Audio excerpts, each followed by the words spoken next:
Welcome to the Composer Conversations podcast. My name is Alex Berner. In this podcast, we dive a little deeper into the personal and philosophical aspects about being a composer. How do we live our lives day to day? What are our values? How do those values create the foundation for our goals? What is a life well lived, and how does our relationship with music incorporate into all of this? In this conversation, I spoke with D'Anthoni Wooten. We talked about introversion, boundaries between work and life, studying Japanese, social isolation, and more. I had a great time getting to know him, and I hope you enjoyed this conversation. All right, I'm here with D'Anthoni. D'Anthoni, welcome to the podcast. Hello. So, just a little backstory about, I was doing some reflecting on, I think, how this podcast came to be, and it was something we were talking about over our messages that made me think of it. And it was really kind of how I socially isolated at school, especially from the film scoring department. I think there was kind of a fear of like feeling like I wasn't good enough, so I kind of surrounded myself in other circles to protect myself, right? And now I feel like I went away from the industry for about a year and a half and came back with a renewed intensity. Yeah. Trying to go back and kind of right those wrongs, so to speak. So trying to reconnect with people I didn't really talk to much at school, and try to actually be part of a community and not just distance myself. So that's kind of my story. So clearly from that, we met in college, although briefly. And I just want to hear a little bit about your backstory, about how you ended up at Berkeley and what got you into music. Okay. So I guess the first time I actually heard Berkeley was it was actually in middle school, because I used to play for like an outside organization. I used to play piano for like jazz band.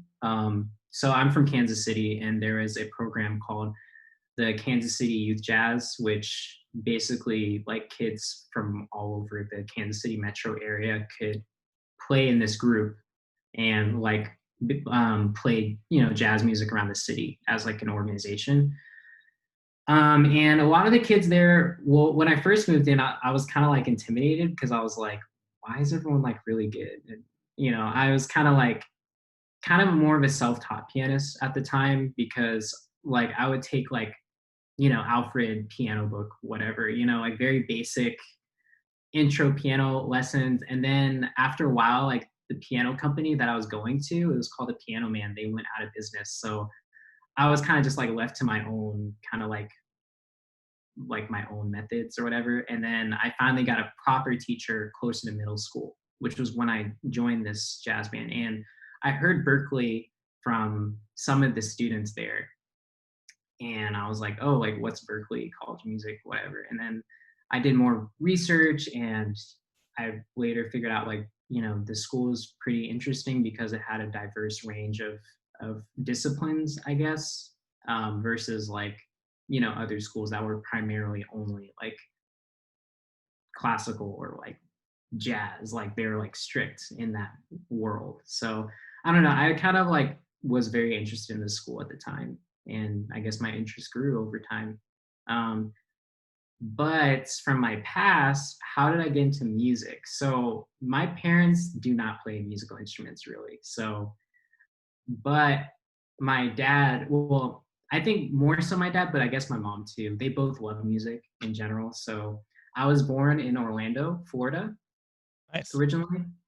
But I have like no memories of it. Like my memories started happening when my parents were moving around, because I moved a lot when I was like younger. So they would like drive in the South and the Midwest area. Like they drove to Louisiana, they moved there, then they moved to Oklahoma, and they moved to different parts of Kansas, which is where I grew up. I grew up in a town called Olathe, which is near Kansas City. And my dad would just play like a lot of music in the car. And I kind of like absorbed it when I was like really little, like from like 3 to like 5 or 6. I would just listen to a lot of different types of music. And then my dad finally like thought, well, maybe we should get like a piano, like an electric piano, you know. So that's kind of how I started. And I was kind of a weird kid though, because I would like listen to like video game soundtracks like as a kid. Mm. Like my dad got the weirdest games, like he got a Nintendo 64 and he got like, you know, like Star Wars pod racing and Bomberman and like I don't know, like Goemon, like just like a lot of just random games. And then I would like sing the melodies to them when I was Definitely. a kid. So I just kind of like really liked, I guess, singing or like trying to play the melodies like from games or something. And I guess over the years, I would, you know, I kind of try to copy it. I would try to use my ears to copy the songs a lot of times. And then I joined some composition camps at my local university. It's called University of Missouri of Kansas City. And so I got like some composition exposure from there. And then I was like playing. And then my cousin, he like produced like hip hop. So he introduced like music tech to me when I was younger as well. So I like kind of learned about Reason and then Pro Tools and like it just kind of like all happened like kind of like sporadically throughout my life, you know. So yeah, I guess that's kind of how I got into music and how I got into like I guess more so my love for video game soundtracks. I mean, I like film, but it's really not like my biggest passion. I think games are like more my avenue Hmm. Yeah, regard. Yeah.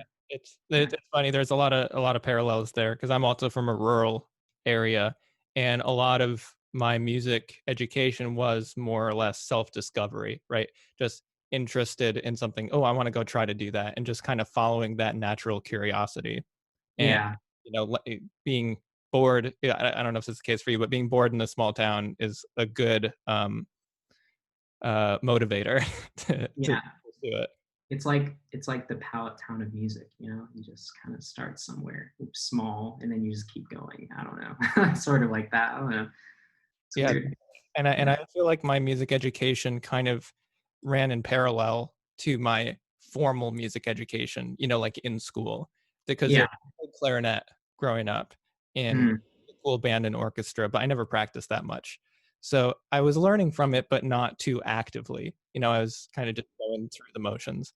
But going parallel to that, I picked up guitar and really invested a lot of time because I liked the music I was playing. I was more mm, so I had these kind of going parallel. And then when I got to Berkeley and realized within a few hours, like, oh, I'm not going to be a guitar performance major, you know, mm. I feel like I kind of merged those two worlds, the orchestral playing and also my love of game and film soundtracks, Yeah. merged Mm, those into, what we ended up pursuing, which was film and video game scoring. Um, hmm. so did you go into Berkeley knowing you wanted to do video game music? To be honest, I really didn't know they had that program because I mean, I kind of knew they had film scoring and I really didn't know what I wanted to do when I got there because I again like I had like all of these like random like things. Like I had like the jazz band stuff and then I had so like I think a lot of the hype was the jazz music stuff because people wanted to go there to do that. And so I was kind of like, well, if everyone's doing that, maybe I should do that kind of thing. But I kind of like searched within myself, like, what do I really love? And I think for me, like, oh yeah, small fact, I also like did animation classes when I was like younger, like in high school, and I would like try to animate things. So I just have like, I don't know, in drawing, I like just creating media stuff, like just things that are interdisciplinary. So I think my first semester I was like, you know what, like film scoring, like going into that program sounded the best. And then I was EPD dual major as well, so I did electronic production and design. So I was like thinking like I knew I wanted a couple like more tech stuff with the film scoring, but I was debating on whether to do MP&E, music production engineering, versus EPD. And for some reason I don't know why I wanted to do MP&E, because it seemed more just like you're like an engineer and you know, that sort of thing. I mean, not all of it's like that, but EPD is more expansive, I think, more practical. So, Yeah, from the people I know that also did that, they seem to have somewhat of a free kind of ability to kind of maneuver around and navigate their own path. And I saw a bunch of their final projects, and they were very diverse. Big range of different things, from theoretical kind of applied ideas about sound synthesis to something maybe more conventional as a end of a school project. yeah, it was very diverse in terms of like what people were interested in and what you could do with it. So, So, kind of jumping off from that, what about scoring, writing music do you like the most? And what do you think are some of the things that you avoid doing or have specifically navigated into a section of the music world where you don't have to do them as much? hmm. Um, well, I guess the most enjoyable process or part of the process is honestly like creating a sound palette like for a project because I think I think each project deserves its own voice, I guess. So I think exploring like the instrumentation part of a project or like in composition, composing for someone else, I guess it's like you're trying to create a voice for that world. So I think the orchestration instrumentation like choices are kind of like the fun part about it.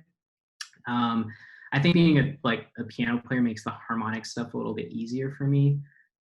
Sometimes I do tend to gravitate a little too much on like I don't want to say like emotional types of writing, but I think I kind of like generally gravitate towards that a little bit. So I try not to. I'm actually trying to stay away from like starting with piano and like Mhm.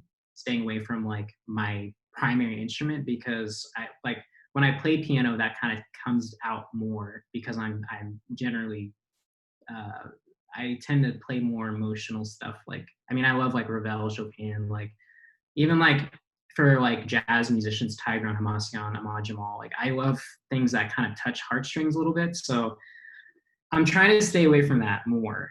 I think that's like my biggest struggle is like when I like what I'm playing, I tend to like write that way. So I'm trying to stay away from it a little bit now. I don't know if that makes sense, but Oh, totally. No, I do the same thing where I'm almost on the opposite end, where my stuff tends to gravitate towards uh, dissonant, aggressive, kind of bombastic stuff that yeah. can be a little not quite as much just like put it on and relax. Hmm. So I definitely, especially with the projects I've been working on, I would like to get a little bit of what you're doing, you know, Oh, more emotional writing. hmm. Is there anything that you have a particular struggle with in what you do? For example, I've always described myself as having sort of a RAM problem if we're thinking about the brain in terms of computer specs, right? Hmm. Processor just like quickly like thinking about information, coming up with ideas, going, storage being just overall memory, but the RAM being how much I'm able to actively hold in my memory. So Hmm. this gives me some issues when I do what I've been doing mostly, which is writing for full orchestra, Hmm.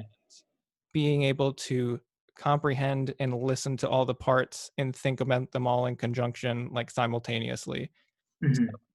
I'm able to do it, I've learned, but it takes me a long time. I need to remind myself very often what's going on and listen very specifically.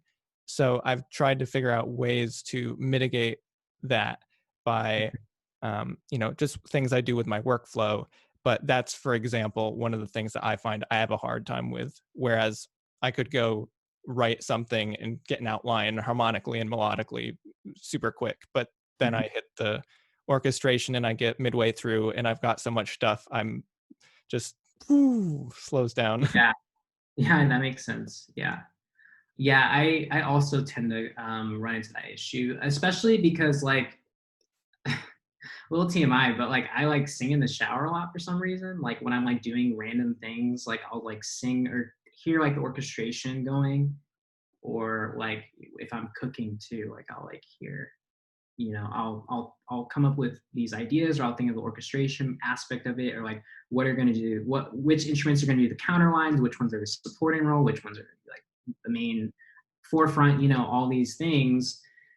And then when I get to the writing process, I'm just like, wait a minute, like what was the French horn doing again? Like was like I get like these weird like kind of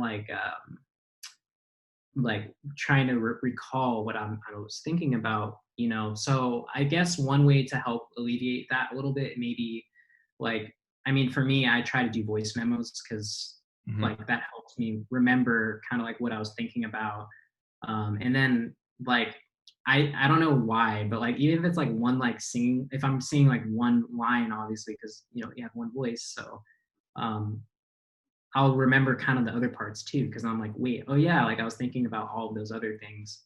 I mean, that doesn't happen all the time, but sometimes it helps me. Definitely. Um, but yeah, like when I'm like writing by paper or like through Finale or something, I'm like, when I'm thinking of every like little like detail, it really does slow down my process a little bit. And mocking up something is like very fast. You just kind of play the parts and then go through it. And Mhm. but when you want something more nuanced or like advanced, you do need to take the time to like think about every little intricate detail. So I also run against that Yeah. problem, like where I'm like trying to recall what I was going for. And then it's kind of a bummer when you write something that doesn't sound like what you first imagined it to be, and you're just trying to like recapture that, or you're going a different direction on accident or something. Oh, I don't know. definitely. I know that feeling. Yeah, yeah, I get that. Yeah. Yeah.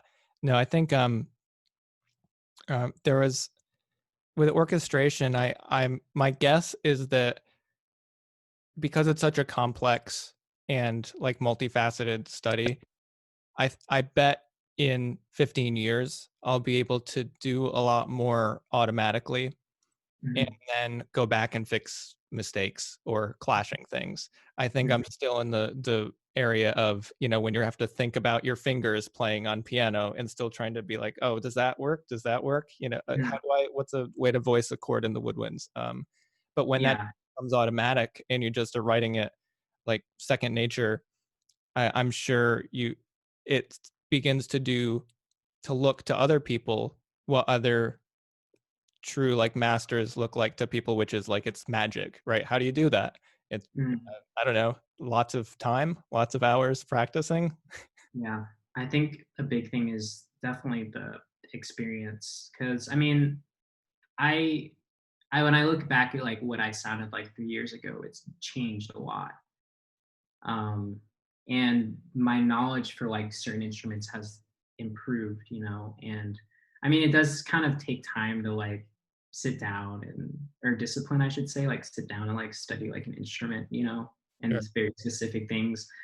But I think it's really more than just that. It's like you have to like hear it, and like honestly, even like having the ability to touch an instrument Yeah. and like hear someone who plays it, because like there's so much listening to a MIDI instrument can do to you. Like, I mean, that's kind of how I feel. I don't know. Like maybe I just need to study more. I mean, I think studying is a big part of it, but I don't know.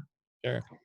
So I kind think of going off that, what are you working on now and where do you see your path going? I know coronavirus has put a fork in the road or, halt for a significant portion of the industry. So yeah, what are you up to? yeah, well, the biggest kind of like work that I've actually been doing now is commercial writing. So, like writing music for TV ads, primarily for like a Japanese company right now. Um, so I am working on a project with them right now. I can't really talk about it, but like that's something I'm doing.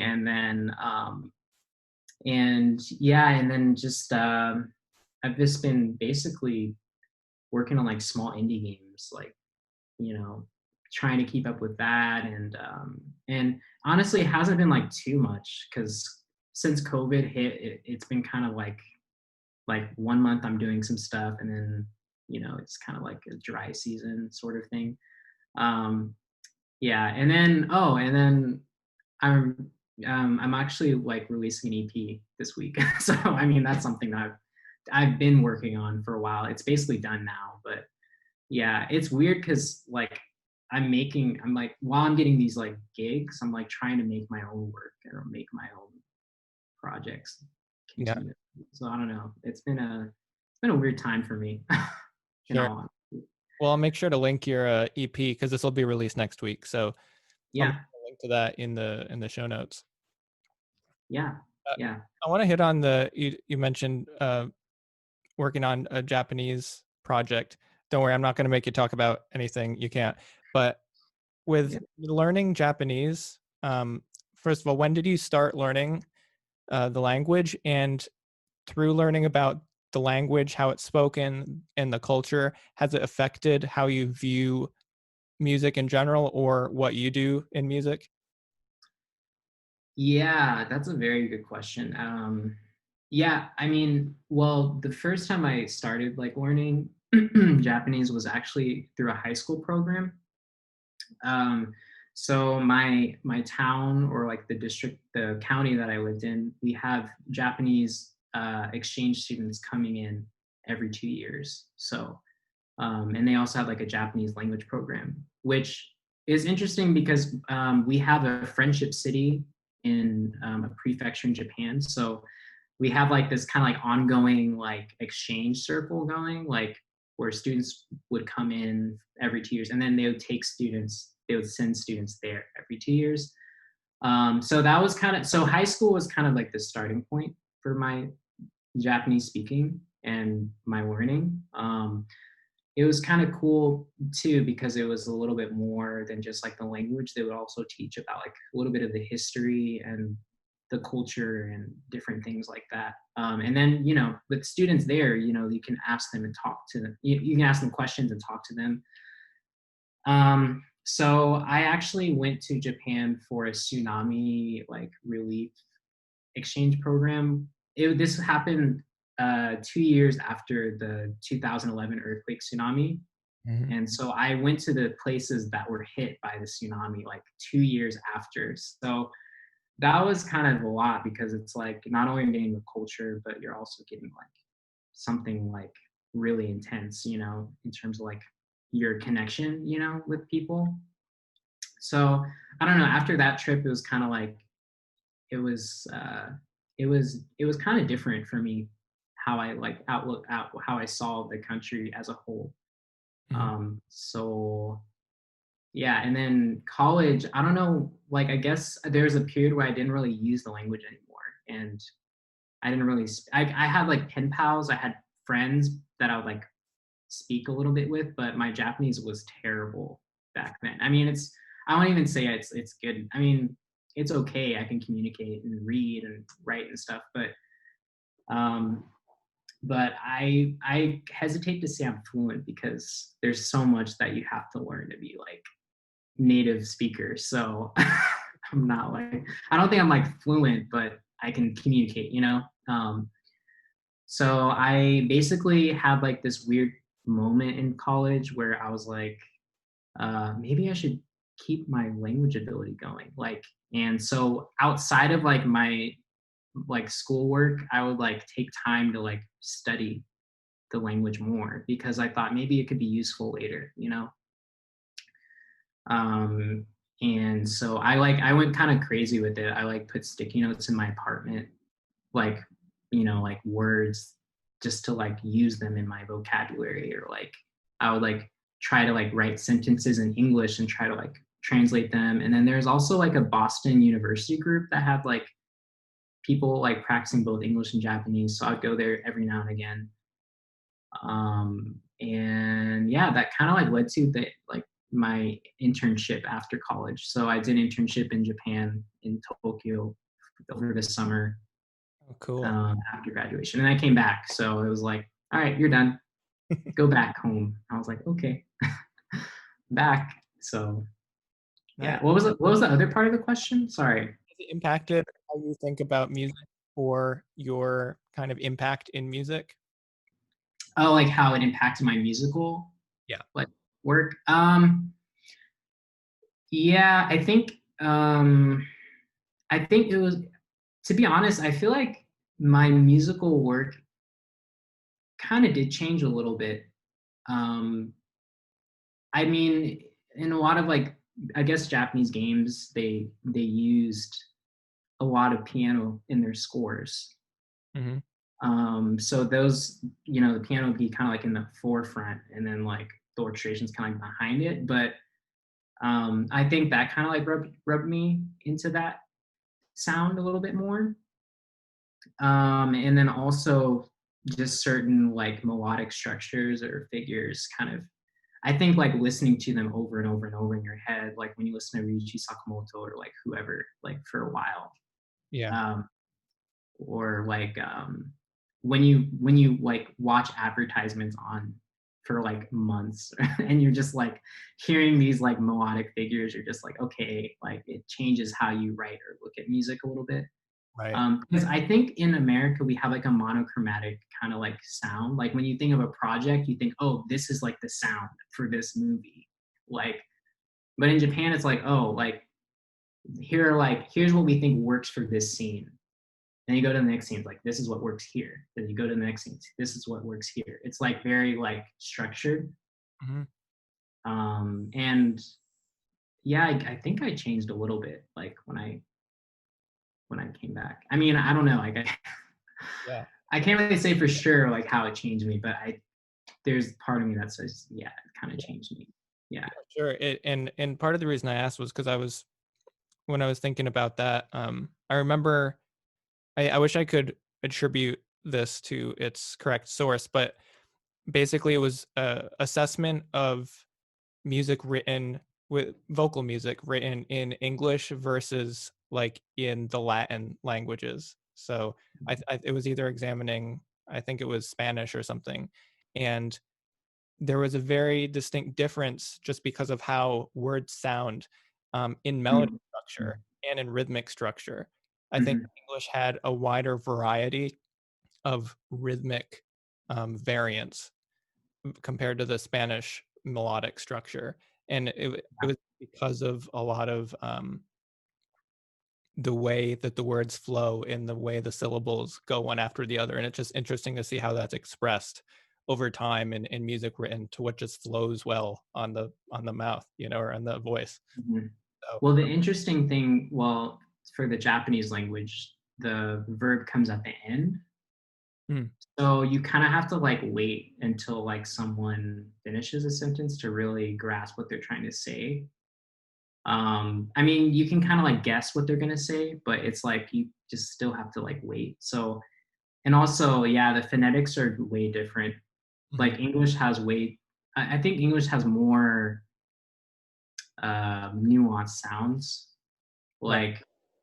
Like I mean, in Japanese, it's like they add a consonant to each vowel. So like the vowels are a, I, u, e, o, and then the consonant kind of like gets put in front, like kakiku keko, like that sort of thing. So it's like very, you don't really have to use your mouth, like move weird gestures. It's just like in the front of your mouth most of the time. So it's a little different. That's interesting. Um, Yeah.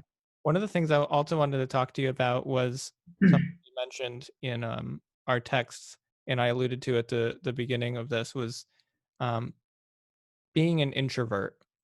And I think this is a very common thing for composers, right? We're the people who um, see the stage and take a left turn and go backstage and Mhm. don't necessarily want to be out performing every night.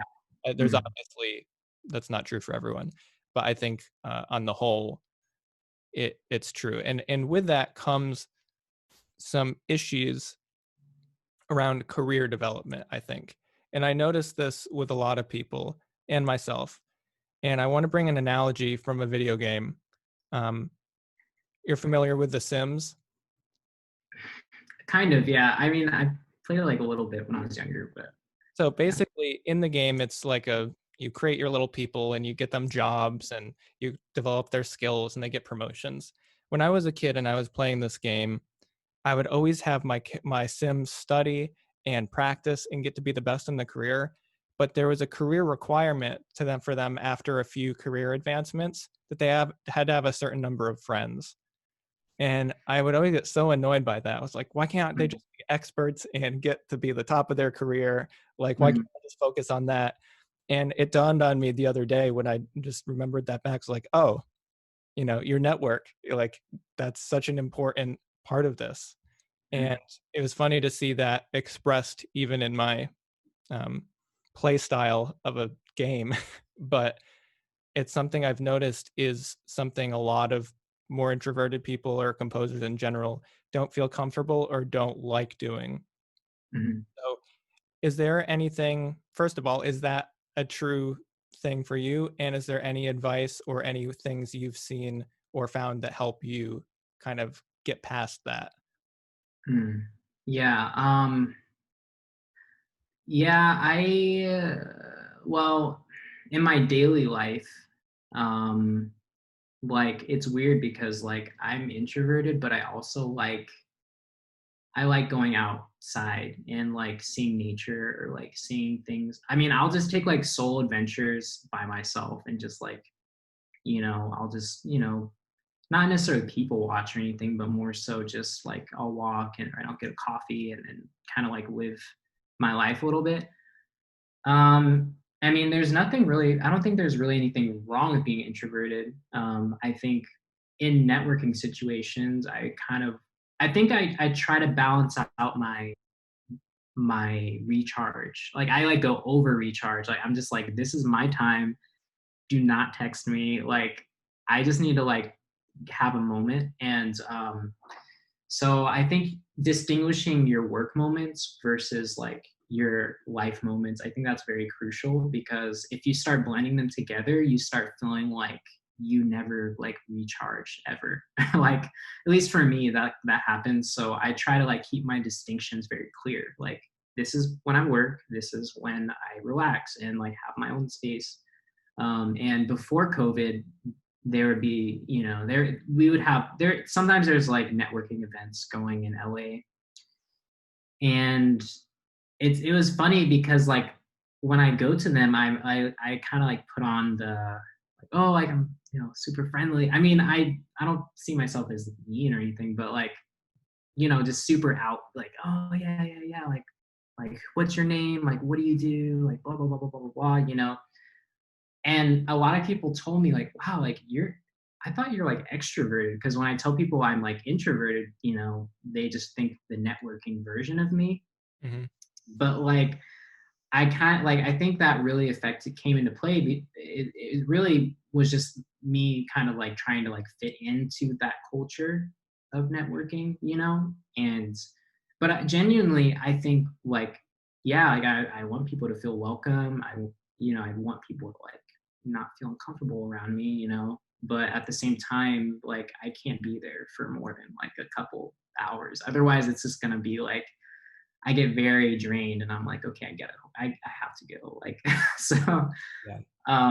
I don't know. I guess maybe just like keeping the distinguished times for yourself versus like those moments where you have to like talk with people and like converse.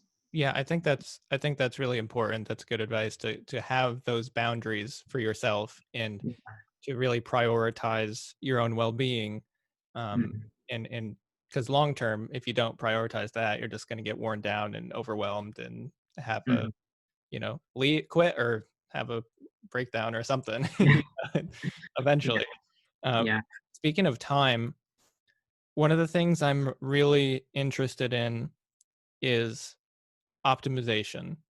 This will probably be a very recurring theme on this podcast, but basically, how do we make the most of our time and learn about our body's rhythms, our mental rhythms, what we like to do when, and how do we learn about ourselves in order to be more effective at what we want to do and get the stuff we don't want to get done as effectively and as quickly as possible.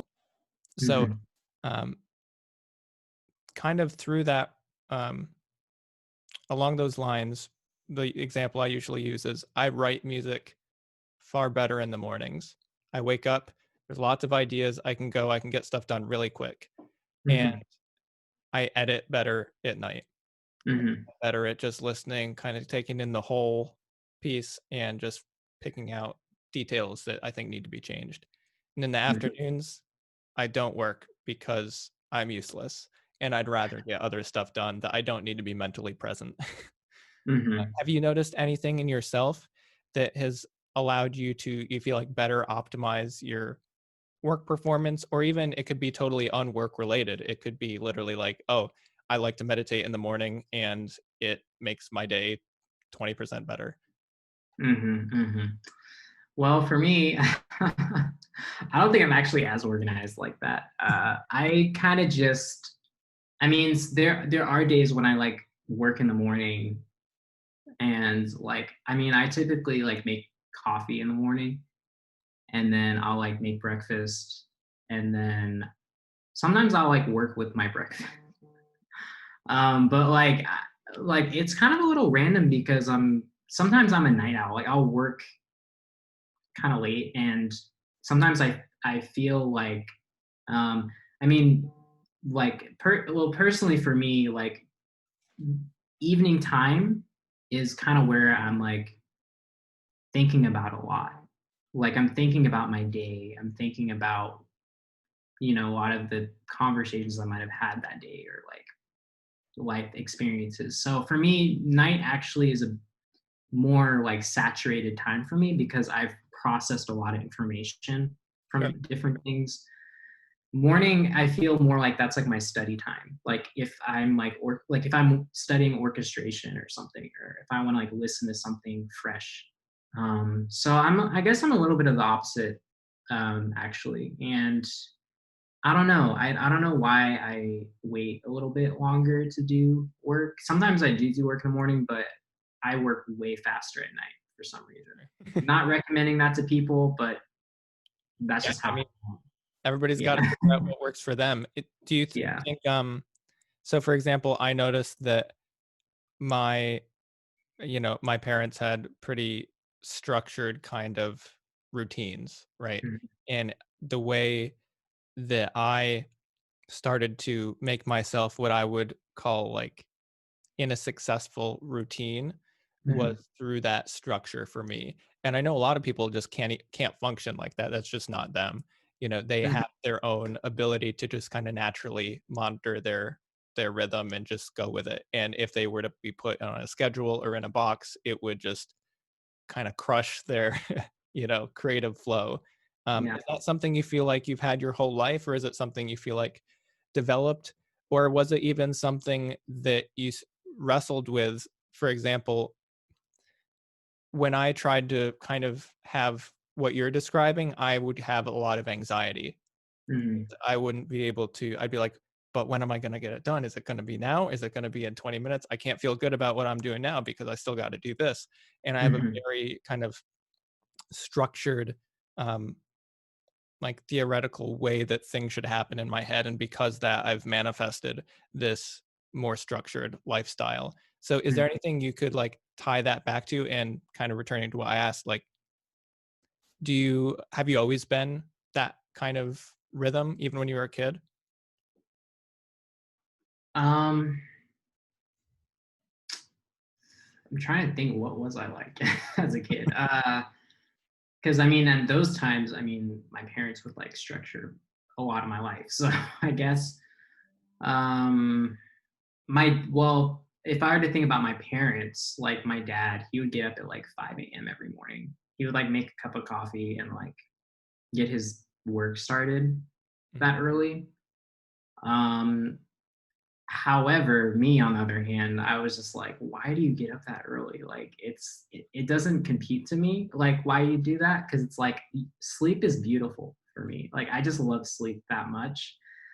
And I'm not gonna lie, like sometimes when I feel a little exhausted, I'll take like a 20, 30-minute nap throughout the day. Like whenever I came back home from school, I would like take a nap because I was just so tired. Like, I mean, knowing like I was taking like AP classes when I was in high school, and like I was in like 4 jazz bands, and like there's just like a lot going on, like so it was kind of, I don't know, like I needed that break, like Sure. so I don't know, there were days when I would like get up early, and then like a month later I'm like a night owl. Like I just kind of like shift that way. I don't know why, but I shift between both of them. Yeah. So now I actually, it's weird because this last week I've been getting up at like 8:37 ish, like 7:30 to 8:30. Um, and I think it's because I've kind of set a schedule for myself now, because I write like check boxes on for like my to-do list. You know, if I get something done, I'll check it off. You know, mark it off. I see everything in front of me. If I don't see everything in front of me, that's when I get the anxiety. I'm like, what am I actually supposed to be doing today? Yeah. But if I know like these are the tasks that I need to finish today, I just have to get them done. It doesn't matter like when I get them done, as long as I finish them, like that's it, you know? Yeah. So, No, I think that's a good way to look at it. mhm, If you had to do one of the ways that I feel like I've helped to assess my own kind of a proclivity for career and types of work even is almost doing an RPG breakdown. Like in, I know in Jade Empire, you've got like health, like stamina, and like spirit or something, right? So if I yeah, was to divide my own energy levels into like physical, mental, and emotional, I've noticed that these levels are significantly different for me. Like mhm, I don't have a super high emotional um meter, right? I get drained very quickly, and it like manifests as like extreme fatigue, stuff like that. So if I have one emotionally stressful situation, like I can handle it, but after that I feel like I just ran like 10 miles. mhm, And mhm, whereas my mental and physical meters are pretty high, so I've geared more of my work towards that mental stack, that mental meter, because I know there's a lot more to drain from. And if I have that emotional thing, I try to find a way to make it impact everything and let it recharge, kind of like what you were saying for mhm, recharging after social interactions. um, mhm. do you would that analogy make sense for you as well? Yeah, kind of. I mean, I think of like, it's weird because I kind of think of like RPG sort of lifestyle too. Like certain like things are better, like certain traits about yourself. Totally. Um, I'm definitely like, it's weird because I feel like I'm more of like like my emotional side is pretty high. Like I think it's more just from like absorbing information from emotional situations to like help me like write something. Sure. I think even if I feel kind of there's a lot of weight, I can at least like push it into like what I'm doing. Sometimes it's a little scary though, because it's like, what if I'm not actually supposed to do that like for this piece, you know? So it's like I try to like gauge what I'm doing and then how I feel first, you know, because I don't want to write something that like doesn't actually fit what I'm supposed to get out of whatever it is, you know. So um yeah, and actually to the health portion, like physical stuff, I think the way that I eat affects me too. Like if I eat very clean or healthy, like I tend to like have a lot more energy, Yeah. you know? And um that's something that I kind of have to be careful about as well, you know, like the health portion. I think, you know, because your brain and your physical body are connected. So Exactly. Yeah, no, that's a really good point. And I want to tie back around to the health point, but I think it's important what you said about the emotional kind of expression through your music, right? As almost a conduit to help let out some of those feelings. And Mm, that's always been something that I struggled with. And, maybe that's one of the reasons is that I don't have some of those outlets, right? It's hard for me to put some of those emotions, like maybe the more complex or personal ones, into my music. And what we were talking about before I started recording was how you're trying to get away from some of the emotional writing, and mhm, because it's what you do most of the time. And I'm trying to get away from some of the aggressive writing because that's mm. what I've been doing. So it's I wonder how connected that is, if that would be something that would help me try to um, do that kind of thing. Mm. Um, Yeah, yeah. I mean, I think there's like a balance. yeah, Yeah. totally. Like, yeah. I mean, because you can always write like with theory and knowledge, right? Yeah, But I mean, I personally think that can only take you so far. I mean, I don't know. Maybe people are very successful with just theory alone, but yeah. I guess in the end of the day, I'm like, well, what are you trying to say? I guess that's more the important question.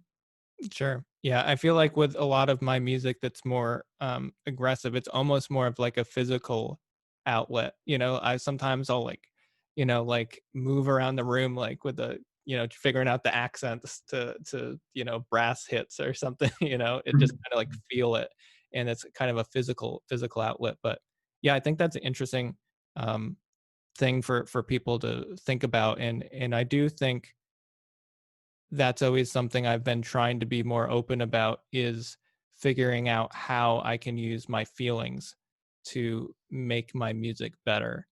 Um, and it's not like I've never done it, right? It happens. And usually those things that I'm like, oh, that's really good. I like that.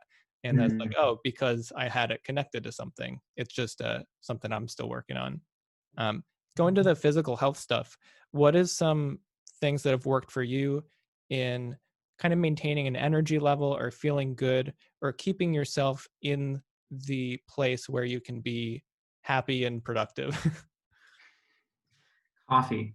Yeah. No, I'm Yeah. kidding. No, I'm just kidding. Well, I mean, there was a time and place in my life where I would like run or I'd jog. I don't know what happened with that recently, but I actually did feel like more like energetic, I guess, when I was doing stuff like that. Like when I was, I mean, it didn't have to be like a 5 mile run every day. I mean, I was running like a mile and a half to like 2 miles, like every like three couple days a week, and like I felt like at those moments I felt a little bit better, health wise, and I think again, like things that you eat like affect you a lot. Like Hmm. I tend to stay towards like rice, vegetables, Sure. fish, or like grains, whole grains. I'm not a vegetarian or vegan really because actually I have food allergies, so I I mean I'm kind of like limited with what I can actually eat, but Sure. um but yeah, I'm like conscious, and also food portions are a big thing. Like I guess one of the things that I took away from like living or being in Japan was the food size portions. Americans eat way too much, in my opinion. I think sometimes like the portions are just like pasta's just like boom, like Oh yeah. you're gonna eat all of this now, and I'm like, no, I'm not. That's gonna be 3 meals, like. So I kind of like portion out like stuff like that. Oh, totally. I Yeah. don't know. It's crazy. Like I don't know. Maybe for some people they need like a lot of calories or something, but I don't think most people generally need that. Like I Yeah. don't know. It's definitely a issue that our country has a problem with. I know others do as well, but still, And sugar. oh Sugar yeah, as well is a big one. oh Yeah. yeah. I think that, I mean, I could talk about diet and nutrition like for hours, because that's probably the thing I spend the most time on after music. Mhm. Um, like I probably listen to at least 10 hours of, podcasts or research about stuff and try to be on the listen to new doctors who are doing new research, and it's just so interesting, and you really can and kind of figure out how to optimize that, and it makes a big difference. Like, Mhm, even before I came on to talk to you, I was, felt like I needed a little bit of energy, but I know I don't really eat many carbs, you know, at all. mhm, So, but this again, this is from trial and error that I've done with myself for 10 years now. But I had like a piece of like a tablespoon of grass-fed butter and some coconut oil before I mhm, came on, because that's the kind of thing that if I were to stuff my face, I would be so groggy right now. No matter mhm, what the food is, there's a reactivity that I have to that. I even like sneeze after I eat too much, and I can tell that it's like my stomach's just, it's like eat, sleep. mhm, mhm, Avoiding that, and like you said, portions, figuring out the right amount for you and what your body needs, but not what's gonna make it mhm. go into a food processing mode, make you into Yeah, a yeah, food that's processor. probably what the naps come from. Yeah, Okay, yeah, yeah. exactly. Kind of moving forward, what do you feel like your goals are? And beyond that, here I like to talk, because a lot of people talk about goals, right? And I think some of these things I think it's great to have goals. I think it's good to have something to aim for, but I'm more interested in the values behind those that create those goals and allow those goals to be pursued, and the reasons that you want those things. um, Mhm, so what would you say are some of your like core values? It could be as a person or what you want from the world. For example, I value like growth, responsibility, and kindness, right? So any goals I have really need to line up with those. And if they don't, there's going to be some cognitive dissonance and some problems that come up. mhm, mhm. Yeah, that's a very good question. I think a lot of my motivation kind of comes from like, um, well, just seeing like how the industry is in LA, or like in, I guess, the whole like American film game media industry. Um, I definitely think there needs to be like a shift of uh, like, I think kindness and also just connectedness between composers. I think, I mean, yes, we're going for the same gigs. We're kind of a little competitive, but I don't think it warrants mistreating others at all. And that's something that I've seen, especially like in like assistant positions and like, just like the sometimes like elitism. Like I was kind of like you in college, where I mean, I interacted with people, but like there's like hesitation to like, I guess, befriend maybe students or people who felt like they knew everything. They knew that all the information. They they were the best at what they did and no one else could reach their level. And I really don't like that at all. Like I have like this burning like, oh, okay, like we'll see how that works out, because I think the biggest problem, I think, with how composers are treated from clients is the fact that we're so competitive to the point that we will like almost not even stick up for each other, like in terms of monetary worth. Or Mhm. I think that's a huge reason why we're kind of mistreated, is because we don't even treat each other well at all sometimes. So I mean, not that's not to say everyone's like that, but I think I that's a think, good point, though. yeah, yeah. I guess a part of like what I hope for maybe in the future is that composers aren't like, I guess, we're not like mistreating each other, Mhm. and that we can actually like be more of a collective group of people that like respect each other and like work hard with one another. And if someone does get a project, that they're at least modest about it. And I don't know, that's kind of like what I hope for.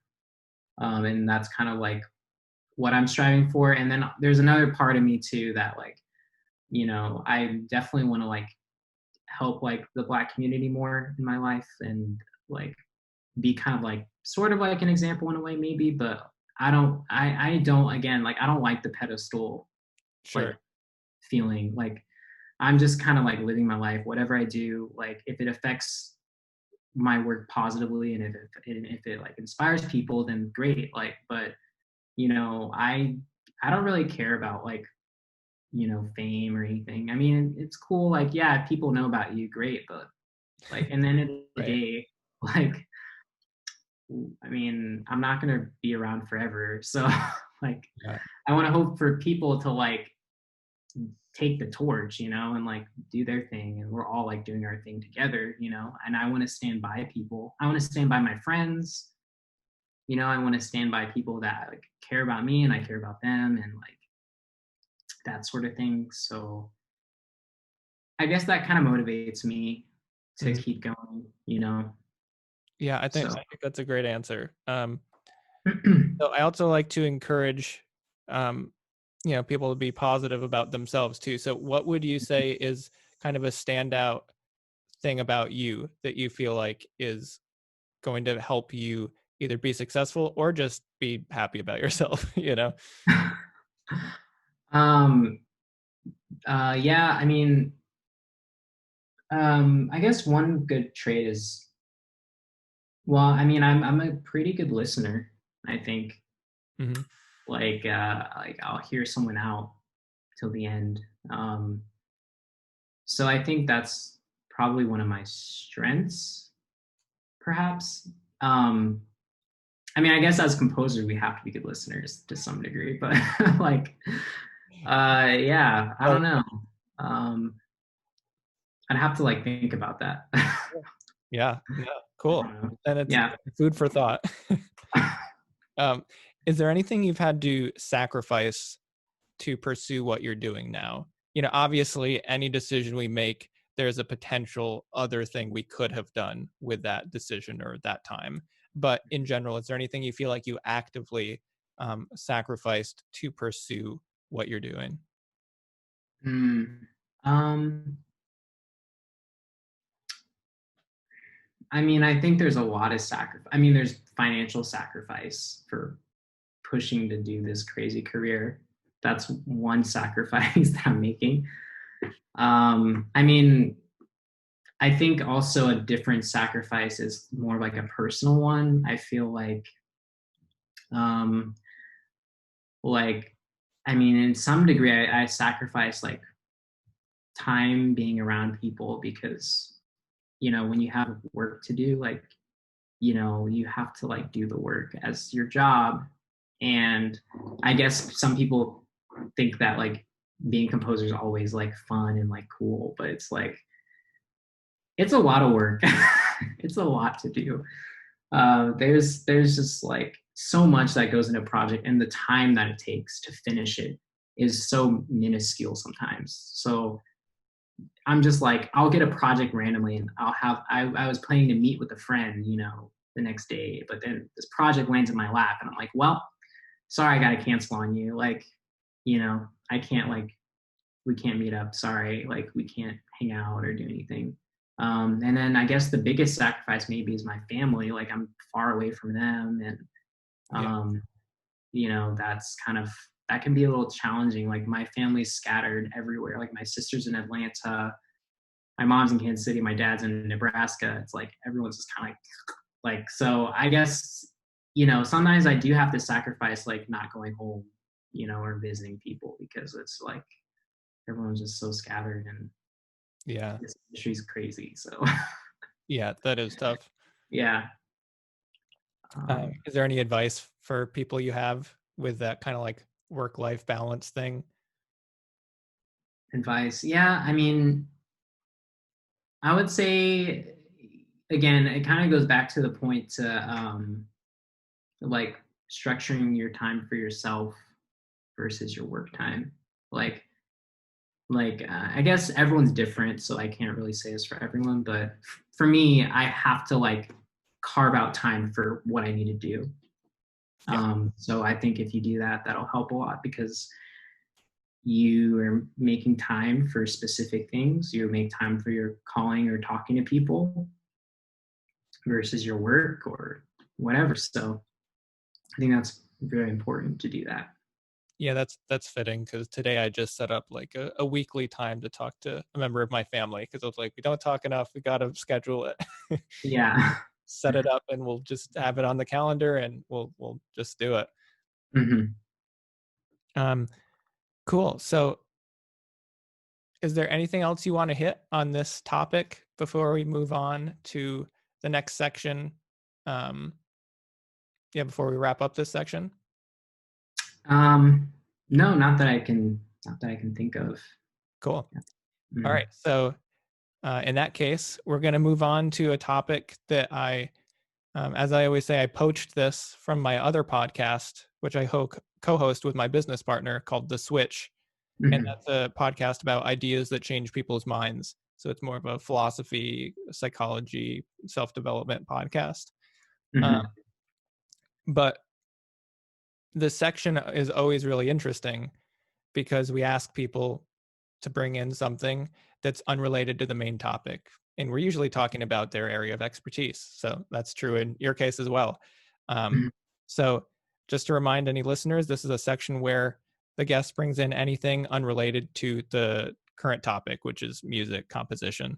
So it could be something someone said to you in line at Starbucks, could be a charity you'd like to pitch, or a book recommendation, or I like to say, if you're looking to ruin your career, you could go with a politically divisive topic.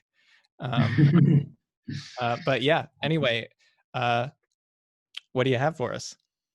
Hmm.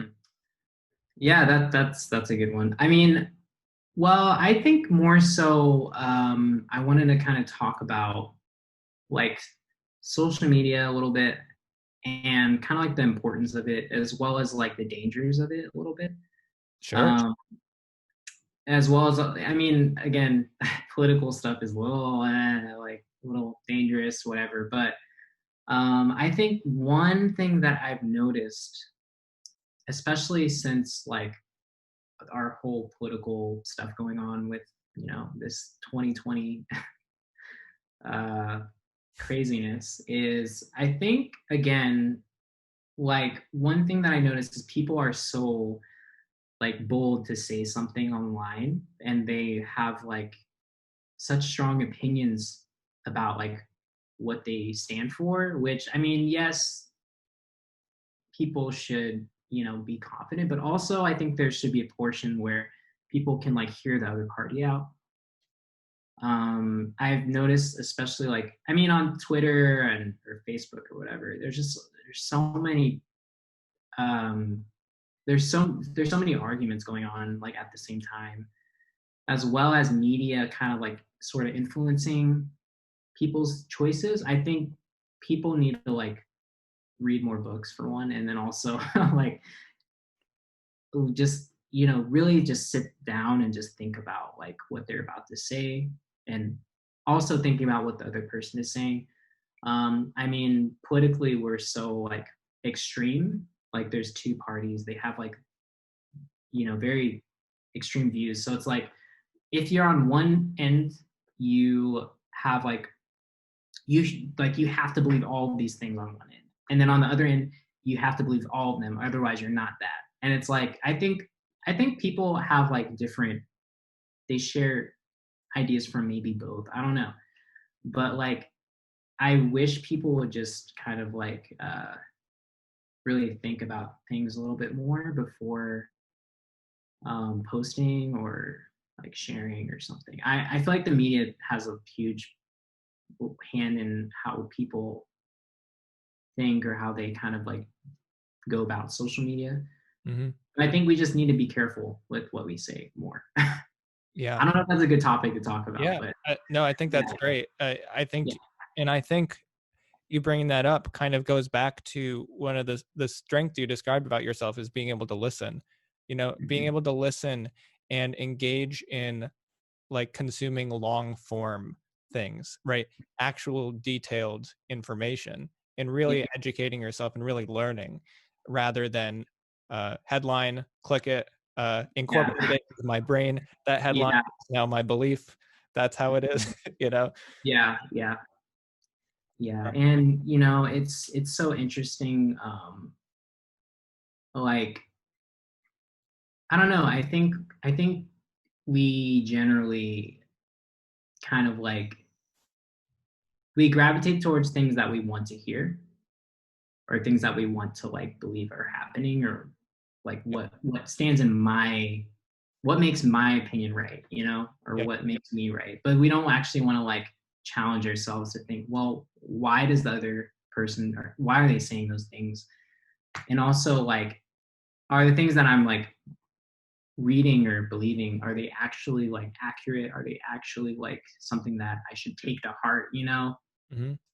I think those are things that I constantly like. I actually shut off Facebook this whole month, and I just turned it back on today, which that was a mistake. I don't know. But 500 like, notifications. huh? 500 notifications. Yeah, I was just like, oh, I need to like maybe I should check what's going on. I don't know. So I turned it back on, but honestly, it's like it doesn't. It was great. I didn't think about news or anything. This whole. I mean, not to say you shouldn't keep up, but like it was such Yeah. a fresh air, breath of fresh air. Just getting rid of it for a little bit. When my in college, my phone broke for like 3 months, and I Yeah. was like, I'll just wait to get the new iPhone. So I waited, and I couldn't get one for longer and longer, and that was like the best 3 months of my life. Just not having any communication with, that was not just in person, or I could message my boss on, my computer or something, or Mhm. email, so I could do necessary communication, but I wasn't totally bombarded every day by opinions, people just talking, and it was just so therapeutic. Um, Mhm. but going back around to your point about people being very divided, we were just talking about this on my other podcast, and my business partner had a really good analogy, um, which was it's like trench warfare, right? Everybody's dug in on their sides really hard. And if you stand up, you get shot at from the other side. But if you leave your own trench, you'll get shot at by your own people too. You'll get caught Mhm. in the crossfire. So it's a really hard place to be in, kind of that no man's land where which is more of a kind of individualistic place to be, where you don't 100% subscribe to your Mhm. side's ideas. Um, Mhm. so I think it's an important topic, and I think that I see more people, um, kind of sharing the opinion that you were talking about. So I feel like I've been seeing some hope. I don't know if that's just my circles. I don't know how much I can extrapolate that to the rest of the world or the country, but I hope that's the case. I hope we can get back to talking and communicating and convincing people Like, stuff. So yeah. I mean, I think the most stressful time was when the whole George Floyd stuff was going on, because I'm a black person, so it's like like yeah, everyone just kind of like expecting me to have like all these answers, and like I'm supposed to like do something like specific for this, mm, like, and like there's a lot that like I kind of like got drawn into like a lot of arguments on Facebook, and like I like I made a couple posts, and then people were like, well, you're wrong, and this and that and the other. And I was like, okay, like, I'll try to like, and, a lot of people like privately were telling me like, oh, like you need to delete that person. You need to like not talk to them. And I'm not the type of person to delete someone just because their opinion is different than mine. Because I'd rather just like have them say whatever they want to say. And that way I know like, okay, like that's what you think, but here's why I think this. yeah. But I think a lot of time people just want to shut off the other side and just want to like eradicate it, like, and I think that's like the worst thing that you can do, is to just like be around people who only think the way you think. Because that at um that point you're able to yeah. demonize another group, right? If you don't have any contact with them, it lessens their kind of uh, Hmm.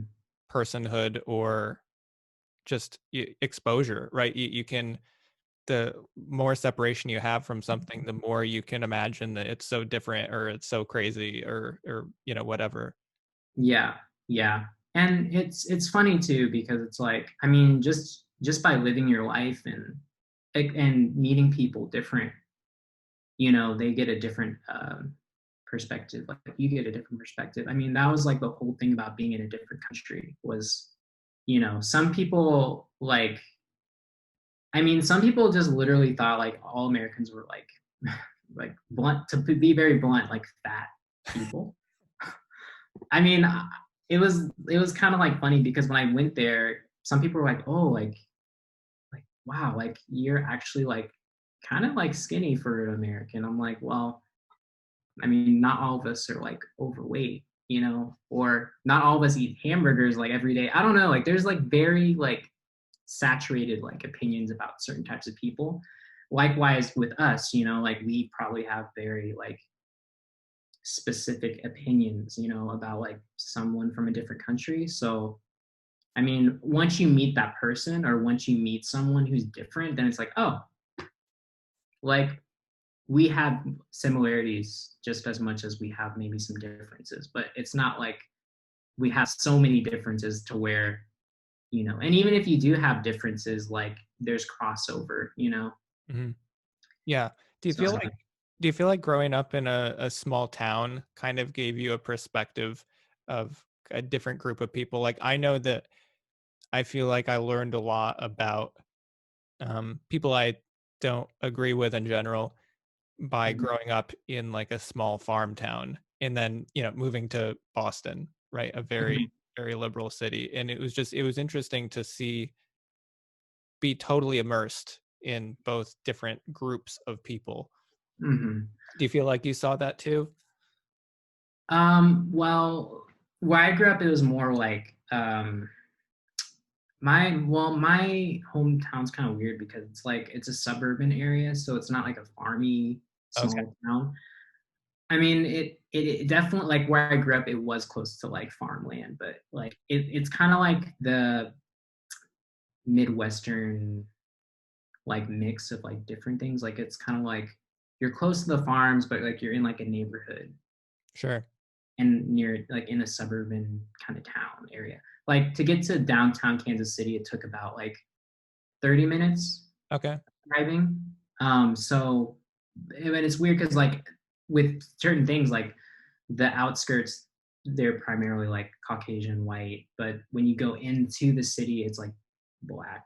Like there's a lot of like more. It's very like separate. So like I I kind of like saw the separate. I got different cultures like every time I went into like my family's area, like my extended family, like they live more in the city area. I got like different cultures, kind of like back and forth. So I saw the differences there, um, and but there is one thing after going to Boston that I did appreciate about my hometown was the hospitality, mm, as well as just like the community and just like talking to people. I think Boston, you feel more the coldness of people. Like people don't really want to talk to you that much. Or like even like holding like sometimes like something that we do back home is we hold the doors open for people, like old people or like I mean anyone will do it, They'll just kind of like grab the door, open it, and just be polite. When I went to Boston, I tried that once and then people just kept walking through, like not saying thank you, not saying like anything. And I'm just like, I've held this door open for like a good like 20 seconds and no one's said anything. Like this is bizarre for me. So then I was like, whatever, and I went in. So there's things like that like I started noticing differences in certain parts of the country, even like it's kind of weird. yeah, that's interesting. I also noticed that when I moved to the Boston and then to an even more extreme in New York City. Um, was Yeah. it was where I grew up, if you didn't like make eye contact with somebody you were walking by on the street and say like, "Hello, how are you doing?" Like you were being rude if you didn't, do that. Or if Hmm. somebody's driving down the road like near where I lived, in 99% of everybody would wave, and like Yeah, try like and that happens mainly in like smaller areas, I think. Yeah, and maybe it's because that's the only person you're seeing for the day, but Yeah. still, it's just interesting to see the effects of uh, population density on people's behavior. Yeah, it definitely changes a lot. Yeah, Yeah.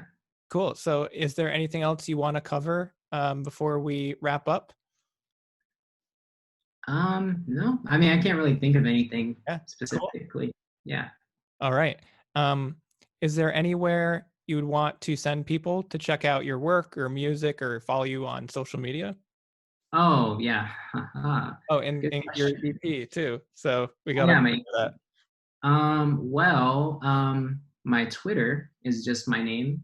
So it's like capital D, capital A, Nthoni, capital Wooten. So just D'Anthoni Wooten. That's like my Twitter handle. And then my Instagram is a little weird because I made it a long time ago. But it's the Beatmaster123. It's DABEATMASTER123. That's my Instagram. And then yeah, and I also have a Twitch under my name too. So I have a Twitch. I stream composing live and some video game stuff every now and again. Yeah, So I watched a few of those. It's really cool. So oh definitely, really? yeah. Not the Twitch. I watched the like YouTube uploads. uh Yeah, yeah, it's pretty interesting. And dang, I'm trying to figure out other things. I don't know. I can send all this to you as well. But yeah. No, those I'll are the link three everything main in things. the description so people can check it out. Mhm. Yeah. Cool. All right. Well, awesome. Thanks for being here. It's been great talking to you, and I wish you health and success. And I hope we'll talk soon, and we'll stay in touch over social media, and maybe have you back on in a little bit. Yeah, for sure. Thanks for having me. Yeah. Awesome. All right. Thanks, man. All right. Take care.